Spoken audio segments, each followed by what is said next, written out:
CNN Philippines has officially announced closure of their network effective January 31, 2024. With its closure, it will be affecting 300 employees, contractors, and suppliers. It is understood that the operations had accumulated losses of $89 million or 5 billion pesos throughout its 9 years existence. It is worthwhile to say that such a quality-based news network had to close despite earning many awards and recognition worldwide. If I am not mistaken, it is the only network here in the Philippines where its anchors deliver news in perfect diction and would better many other international anchors out there.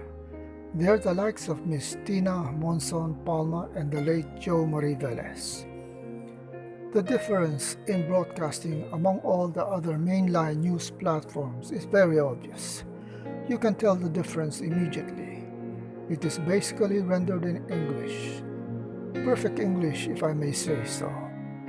Though there are some programs using Tagalog, I opt not to say Filipino because the country alone has up to 187 languages in a landmass of 7,000 islands, each with its own origin and history.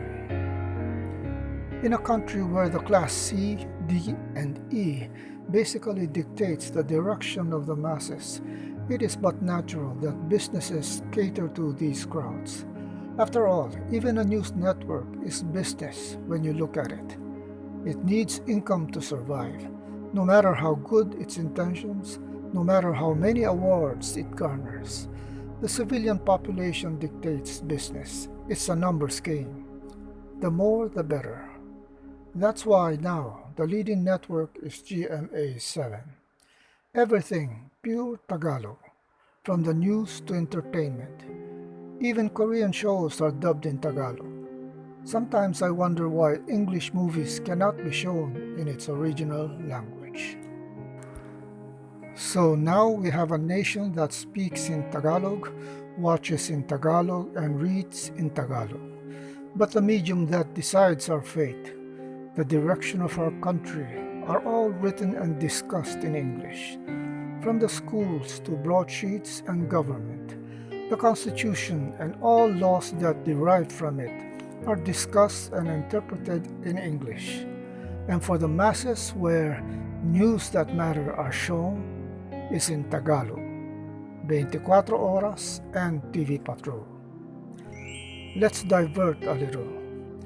In the news now is the so-called People's Initiative Charter Change fiasco, where the former president accuses the current president of being a drug addict and asks the military to take charge if necessary.